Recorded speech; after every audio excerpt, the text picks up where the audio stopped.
നമസ്കാരം മലയാളി വാർത്തയിലേക്ക് സ്വാഗതം. ഗതികെട്ട് എല്ലാം സഹിച്ച് ഒരു ദിവസം നമ്മൾ എല്ലാവരും പൊട്ടിത്തെറിക്കുന്ന ഒരു സാഹചര്യം ഉണ്ടാകും. അതായത് നമുക്കെതിരെ നിൽക്കുന്നവർ നമ്മളോട് ചെയ്യുന്ന കാര്യങ്ങൾ നമ്മൾ ഒരു പരിധിവരെ ക്ഷമിക്കും. പക്ഷെ പിന്നീടാകുമ്പോൾ വലിയ രീതിയിൽ നമ്മൾ അതിനെതിരെ റിയാക്ട് ചെയ്യും. അതൊരു പൊട്ടിത്തെറിയായിരിക്കാം, അഗ്നിപർവ്വതം പോലെ പൊട്ടിത്തെറിക്കുന്ന സാഹചര്യമാകാം അത്. കഴിഞ്ഞ ദിവസം രാഹുൽ മാങ്കൂട്ടത്തിൽ മാധ്യമങ്ങൾക്കെതിരെ, അതായത് ചില മാധ്യമങ്ങൾക്കെതിരെ പൊട്ടിത്തെറിച്ചിരിക്കുകയാണ്.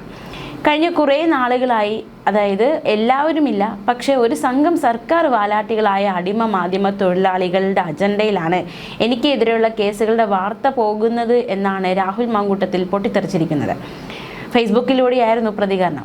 ഇന്നും അത്തരം വാർത്ത തന്നെയാണ് താൻ പ്രതീക്ഷിച്ചത്. കഴിഞ്ഞ ദിവസം നമുക്കറിയാവുന്നതുപോലെ തന്നെ രാഹുൽ മാങ്കൂട്ടത്തിൻ്റെ മുൻകൂർ ജാമ്യം റദ്ദാക്കണമെന്ന ആവശ്യവുമായി ആദ്യ പരാതിക്കാരി സുപ്രീം കോടതിയെ സമീപിച്ചിരുന്നു. അതിനുശേഷം ആ കേസിൽ പരാതിക്കാരിക്കെതിരെയുള്ള പരാമർശങ്ങൾ മാറ്റി മറ്റേ ആവശ്യം, അതായത് മുൻകൂർ ജാമ്യം റദ്ദാക്കണമെന്ന ആവശ്യം അത് കോടതി പരിഗണിച്ചില്ല. അപ്പോൾ അതിന് ഒരു വാർത്ത വരുമ്പോൾ എങ്ങനെയായിരിക്കും മാധ്യമങ്ങൾ വാർത്ത കൊടുക്കുക എന്നൊരു ചോദ്യം. ഇത്തരമൊരു വാർത്ത താൻ കഴിഞ്ഞ ദിവസം പ്രതീക്ഷിച്ചതാണ്. ഈ വാർത്ത ഇതുമായി ബന്ധപ്പെട്ട് ആ പ്രതീക്ഷ ആരും തെറ്റിച്ചുമില്ല. തനിക്ക് തിരിച്ചടി എന്ന രീതിയിൽ കൊടുത്ത വാർത്തകൾക്കെതിരെയാണ് ഈ ഒരു, അതായത് പരാതിക്കാരിക്കെതിരെയുള്ള പരാമർശം നീക്കിയത് രാഹുൽ മാങ്കൂട്ടത്തിൽ തിരിച്ചടി എന്ന രീതിയിലായിരുന്നു വാർത്തകൾ നൽകിയത്. അതിനെതിരെയാണ് രാഹുൽ മാങ്കൂട്ടത്തിൽ രംഗത്ത് വന്നത്. തനിക്ക് എതിരെ ആദ്യ പരാതിക്കാരി ഹൈക്കോടതിയിൽ നൽകിയ മുൻകൂർ ജാമ്യം റദ്ദ് ചെയ്യണമെന്ന് പറഞ്ഞ് സുപ്രീം കോടതിയിൽ പോയിരുന്നുവെന്നും ആ പോയതിന് പൊടിപ്പും തൊങ്ങലും വെച്ച് നല്ല പ്രാധാന്യം അടിമ സംഘം കൊടുത്തിരിക്കുന്നുവെന്നുമാണ് രാഹുലിൻ്റെ വിമർശനം. കഴിഞ്ഞ ദിവസമാണ് ഹർജി സുപ്രീം കോടതി പരിഗണിച്ചത്. എന്നാൽ സുപ്രീം കോടതി ആ ഹർജി ഫയലിൽ പോലും സ്വീകരിക്കാതെ തള്ളി. എന്നിട്ടും ചിലരുടെ വാർത്ത രാഹുൽ മാങ്കൂട്ടത്തിൽ തിരിച്ചടിയെന്നാണ്. യാഥാർത്ഥ്യം പറഞ്ഞാൽ സുപ്രീം കോടതിയിൽ എനിക്കൊരു അഭിഭാഷകൻ പോലും ഇല്ലായിരുന്നു. എനിക്ക് നോട്ടീസ് പോലും തരാതെ സുപ്രീം കോടതിയുടെ സ്വന്തം ബോധ്യത്തിലാണ് ഹൈക്കോടതി നൽകിയ മുൻകൂർ ജാമ്യം നിലനിർത്തിയത്.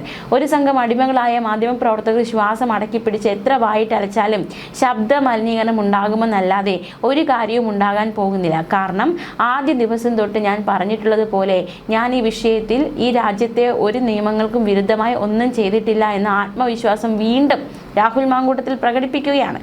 അപ്പോൾ ഒരു വശത്ത് ധാർമ്മികത എന്ന ചോദ്യം നിലനിൽക്കുന്നുണ്ടെങ്കിൽ പോലും നിയമത്തിന് വിരുദ്ധമായി താനൊന്നും ചെയ്തിട്ടില്ല എന്ന് രാഹുൽ വീണ്ടും ആവർത്തിക്കുന്നു.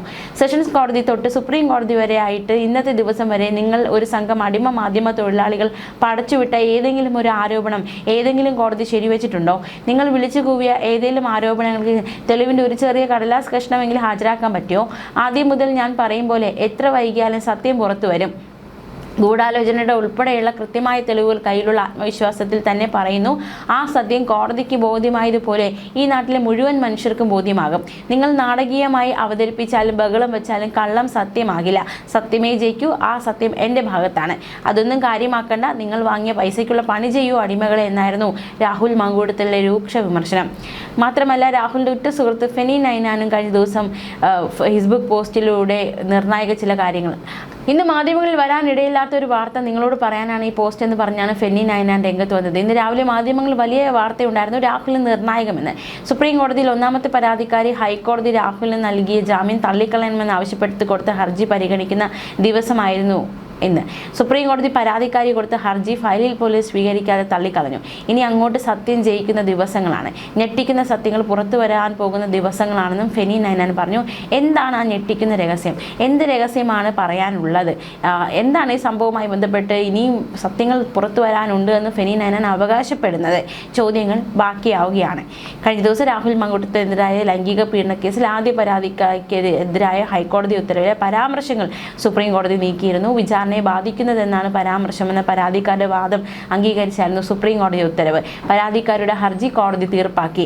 ജസ്റ്റിസ് എം സുന്ദരേഷ് അധ്യക്ഷനായ ബെഞ്ചാണ് ഹർജി പരിഗണിച്ചത്. തനിക്കെതിരെ ഹൈക്കോടതി ഉത്തരവിലെ പരാമർശങ്ങൾ വിചാരണയടക്കം ബാധിക്കുന്നതാണെന്നും അത് നീക്കണമെന്നും ആവശ്യപ്പെട്ടാണ് ആദ്യ പരാതിക്കാരി സുപ്രീം കോടതിയെ സമീപിച്ചത്. മുൻകൂർ ജാമ്യം അനുവദിച്ചതും അതിൽ ചോദ്യം ചെയ്തിരുന്നു. ഹൈക്കോടതി ഉത്തരവിലെ 4 പാരഗ്രാഫുകൾ നീക്കം ചെയ്തിട്ടുള്ള ഉത്തരവാണ് പുറപ്പെടുവിച്ചിരുന്നത്. ആദ്യ പരാതിക്കാരി ചൂണ്ടിക്കാട്ടിയ ആവശ്യങ്ങൾ കോടതി അംഗീകരിച്ചു. എന്നാൽ മുൻകൂർ ജാമ്യവുമായി ബന്ധപ്പെട്ട കാര്യങ്ങളിൽ കോടതി ഇടപെട്ടില്ല. പരാതിക്കാരിക്ക് അനുകൂലമായ ഉത്തരവാണ് കോടതി പുറപ്പെടുവിച്ചിരിക്കുന്നത്. മാത്രമല്ല ഈ ഒരു മുൻകൂർ ജാമ്യം റദ്ദാക്കണമെന്ന ഹർജി തള്ളി, ഫയലിൽ പോലും സ്വീകരിക്കാതെ തള്ളി എന്നാണ് ഫെനി നൈനാൻ അടക്കമുള്ളവർ അവകാശപ്പെടുന്നത്. എന്തായാലും ഇനിയും സത്യങ്ങൾ വരാനുണ്ട് എന്തായാലും എന്ന് ഫെനി നൈനാൻ അവകാശപ്പെടുന്നു. മറുവശത്ത് രാഹുൽ മാങ്കൂട്ടത്തിൽ അടിമ മാധ്യമങ്ങൾക്കെതിരെ പൊട്ടിത്തെറിക്കുന്നു. തീർത്തും വലിയൊരു പോരാട്ടത്തിലേക്ക് കാര്യങ്ങൾ കടക്കുകയാണ്. അതേസമയം ഈ വിഷയത്തിൽ രാജേന്ദ്രൻ പന്തളം മലയാളി വാർത്തയോട് പ്രതികരിച്ചിട്ടുണ്ട്. നിർണായകമായ നിരീക്ഷണങ്ങളാണ് അദ്ദേഹം മുന്നോട്ട് വച്ചിരിക്കുന്നത്. അദ്ദേഹത്തിന്റെ പ്രതികരണത്തിലേക്ക്. ഒരു തിരിച്ചടിയുമില്ല. ആ കേസ് എന്തിനാ സമർപ്പിച്ചത്? ഹർജിയിൽ പറഞ്ഞിരുന്നത് എന്താ? രാഹുൽ മാങ്കൂട്ടത്തിലിന്റെ ജാമ്യം റദ്ദാക്കണം എന്നുള്ളതല്ലേ പറഞ്ഞത്? അത് നടന്നോ? ഇല്ലല്ലോ. ജാമ്യം അതേപടി നിലനിൽക്കുകയാണ്. കോടതി ഇടപെട്ടിട്ടേ ഇല്ല. പരാതിക്കാരി ആവശ്യപ്പെട്ടത് തനിക്കെതിരെ ഹൈക്കോടതി ഉത്തരവിലെ പരാമർശങ്ങൾ വിചാരണയെ ബാധിക്കും, അപ്പൊ അത് നീക്കണം, ഇതായിരുന്നു ആവശ്യം. അപ്പൊ ആ ആവശ്യം അംഗീകരിക്കപ്പെട്ടിരിക്കുകയാണ്. പരാതിക്കാരുടെ ആവശ്യം അംഗീകരിക്കപ്പെട്ടിരിക്കുകയാണ്. ഇല്ല, അത് മറ്റൊന്നുകൂടി ആവശ്യപ്പെട്ടിരുന്നു പരാതിക്കാരി. അതായത് ജാമ്യം റദ്ദാക്കണം, അദ്ദേഹത്തിന്റെ ജാമ്യം റദ്ദാക്കണം. കോടതിയുടെ പരാമർശങ്ങൾ തന്റെ കേസിന്റെ നടപടികളെ ബാധിക്കും എന്നതിനാൽ അത് ഒഴിവാക്കണം. ഇത് രണ്ട് കാര്യങ്ങൾ ആവശ്യപ്പെട്ടിരുന്നത്. ഇത് രണ്ടിൽ ഒരെണ്ണമാണ് അനുവദിച്ചത്.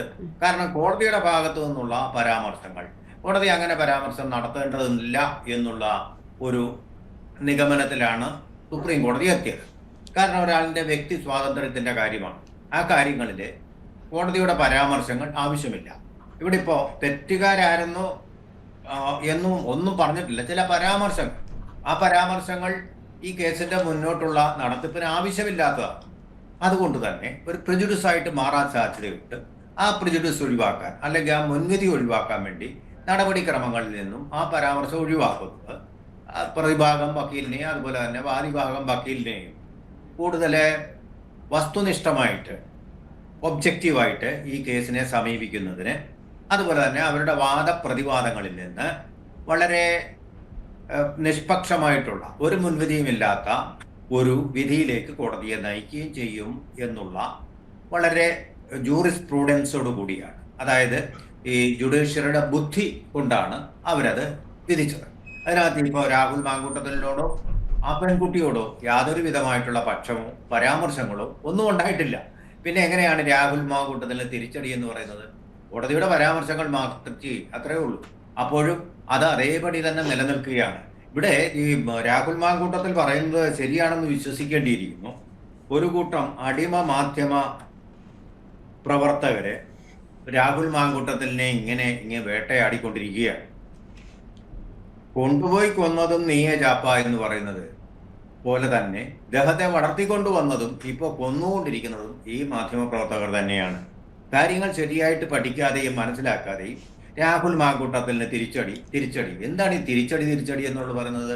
വൃത്തികെട്ട ഒരു ക്ലീശയായിട്ട് മാറിയിട്ടുണ്ട് മാധ്യമപ്രവർത്തനം. തിരിച്ചടി, എന്തെങ്കിലും ഒരാൾ ഒരു മറുപടി പറഞ്ഞാൽ ഉടനെ തിരിച്ചടി. അത് തിരിച്ചടിയല്ല, ഒരു കാര്യം പറഞ്ഞതിന്റെ മറുപടിയാണ്. കോടതി ഇവിടെ ഒരു മറുപടിയാണ് പറഞ്ഞിരിക്കുന്നത്. പെൺകുട്ടി വാദിച്ചതിന്റെ നിങ്ങളെക്കുറിച്ചുള്ള പരാമർശം. ഇപ്പോൾ കോടതികൾ പൊതുവെ ഒരു സ്ത്രീപക്ഷമായിട്ടുള്ള തീരുമാനങ്ങളാണ് എടുക്കുന്നത്. ഏത് കോടതി അങ്ങനെയാണ്? ഇപ്പോൾ അങ്ങനെ ഒരു ഇക്കോ സിസ്റ്റമാണ് ഇപ്പോൾ നമ്മുടെ രാജ്യത്തുള്ളത്. സ്ത്രീകൾക്ക് അനുകൂലമായിട്ടാണ് കുറേ വിധികൾ വരുന്നത്. അവിടെ തീരെ നിവൃത്തിയില്ലാതെ വന്ന് അവർ കബളിപ്പിക്കാനും കോടതിയെ തെറ്റിദ്ധരിപ്പിക്കാനും ശ്രമിക്കുമ്പോൾ മാത്രമാണ് കോടതികൾ മറിച്ചുള്ള വിധികളിലേക്ക് പോകാറുള്ളത് എന്നുള്ളത് നമ്മൾ കണ്ടുകൊണ്ടിരിക്കുന്ന, നമുക്ക് അനുഭവബോധ്യമുള്ള കാര്യങ്ങളാണ്. അപ്പോൾ ആ ഒരു സന്ദർഭത്തിൽ ഇവിടെ ഇപ്പോൾ സംഭവിച്ചിരിക്കുന്നത്, കോടതി ആ പരാമർശങ്ങൾ നീക്കം ചെയ്തു. അത് വളരെ സ്ത്രീപക്ഷമായിട്ടുള്ള ഒരു വിധി തന്നെയാണ്. പക്ഷെ ജാമ്യത്തിന്റെ കാര്യത്തിൽ ഒരു കാരണവശാലും ജാമ്യം റദ്ദാക്കേണ്ട ഒരാവശ്യമില്ലെന്ന് കോടതി. ഇവിടെ എന്തൊക്കെയായിരുന്നു കഥകൾ പ്രചരിച്ചിരുന്നത്? അദ്ദേഹം ഫോണിൽ മെസ്സേജ് അയച്ചു, അതുകൊണ്ട് ഇപ്പൊ ജാമ്യം റദ്ദാവും. അതെ, രണ്ടാമത്തെ കേസിലാണ്. അതെ, രണ്ടാമത്തെ കേസില് എന്തൊക്കെയാണ് പ്രചരിപ്പിച്ചിരുന്നത്? അതുകൊണ്ട് ജാമ്യം റദ്ദാക്കണം. ആ കേസ് ഇപ്പോഴും ഇനി വരാൻ പോകുന്നതാണ്. അദ്ദേഹത്തെ ഇങ്ങനെ വേട്ടയാടിക്കൊണ്ടിരിക്കുക എന്നുള്ള ഒരു വിനോദമാക്കി നമ്മുടെ മാധ്യമങ്ങളും ചില സ്ത്രീകളും മാറ്റിയിട്ടുണ്ട്. ചില സ്ത്രീകൾ, ഭൂരിപക്ഷം സ്ത്രീകളും ഇദ്ദേഹത്തിന് അനുകൂല, വീട്ടമ്മമാരും എല്ലാം തന്നെ ഇദ്ദേഹത്തിന് അനുകൂലമായിട്ടുള്ള ഒരു നിലപാടാണ് സ്വീകരിച്ചിരിക്കുന്നത്. വെറുതെ വേട്ടയാടുന്നു. കാരണം ഇതിനേക്കാൾ നരാധമന്മാരായിട്ടുള്ള ആൾക്കാര് ഉന്നത പദവികളിൽ യാതൊരു പോറലുമേൽക്കാതെ ഇരിക്കുമ്പോൾ ഇദ്ദേഹത്തെ മാത്രം ഇങ്ങനെ വേട്ടയാടിക്കൊണ്ടിരിക്കുന്നു എന്ന് പരക്കെ പരാമർശമുണ്ട്. അപ്പൊ അതിന്റെ ഒരു അടിസ്ഥാനത്തിലാണ് ഇപ്പോൾ ഞാൻ ഈ കാര്യത്തിൽ വളരെ പക്ഷപാതരഹിതമായി പറയുന്നത്. ഒരാളെ മാത്രം ഇങ്ങനെ വേട്ടയാടിയോ മതിയോ? പുരുഷവർഗത്തിലെ പലരും ഇങ്ങനെ ഇവിടെ വലിയ വിജയികളായിട്ട് എല്ലാ പീഡനങ്ങളും സ്ത്രീകൾക്ക് കൊടുത്തിട്ട് നടക്കുന്നുണ്ടല്ലോ. അവരൊന്നും ഇതിൽ അവരുടെ കാര്യത്തിലൊന്നും ഇതുപോലുള്ള ഒരു ബദ്ധ ശ്രദ്ധ പത്രങ്ങൾ കാണിക്കാത്തത് എന്താണ്? മാധ്യമങ്ങൾ കാണിക്കാതെ എന്താണ്? അപ്പൊ അതിന്റെ പിന്നിൽ എനിക്ക് തോന്നുന്നത് എന്തോ തരത്തിലുള്ള ഡീൽ ഉണ്ടെന്നാണ്. ഇപ്പൊ ഡീലാണല്ലോ രാഷ്ട്രീയത്തിലെ ചർച്ചാ വിഷയം. അപ്പോൾ ഒരാളെ ഇങ്ങനെ കഠിനമായി വേട്ടയാടുകയും അതിനേക്കാൾ കുറ്റകൃത്യങ്ങൾ ചെയ്തിട്ടുള്ള മന്ത്രി പൊങ്കുവന്മാരെ വരെ വെറുതെ വിടുകയും ചെയ്യുന്ന മാധ്യമ പ്രവർത്തനം എന്ന് പറയുന്നത് ഒരു രാജ്യത്തിന് വലിയ ഭൂഷണമായിട്ടുള്ള കാര്യമല്ല. അത് വളരെയധികം അവിശ്വാസ്യത ജനിപ്പിക്കുന്നതുമാണ്. അത് വിശ്വസ്തമല്ല, വിശ്വസിക്കാൻ കൊള്ളാവുന്നതല്ല എന്ന് തന്നെ പറയേണ്ടി വരും. ഇപ്പോൾ ഉദാഹരണത്തിന് മംഗളം എന്ന് പറയുന്ന മാധ്യമത്തിന്റെ ആ തകർച്ചയ്ക്ക് തന്നെ ഇടയാക്കിയ ഒരു കേസാണല്ലോ നമ്മുടെ ഇപ്പോഴത്തെ വനം മന്ത്രിയായിട്ടുള്ള AK ശശീന്ദ്രന്റെ പേരിലുള്ള കേസ്. ആ കേസിൽ എന്ത് നിലപാടാണ് മാധ്യമങ്ങളും അവിടുത്തെ സ്ത്രീ കൂട്ടായ്മകളും ഒക്കെ എടുത്തത്? ആ സത്യം പുറത്തു കൊണ്ടുവന്ന ആ പത്രത്തിന് നേരെ പ്രകടനം ആയിരുന്നില്ലേ? മാധ്യമത്തിന്റെ ഭാഗത്തുണ്ടായ തെറ്റുകൾ ഞാൻ അംഗീകരിക്കുന്നു. പക്ഷെ അതിനേക്കാൾ വലിയ തെറ്റല്ലേ മന്ത്രിയുടെ ഭാഗത്തു നിന്നുണ്ടായത്?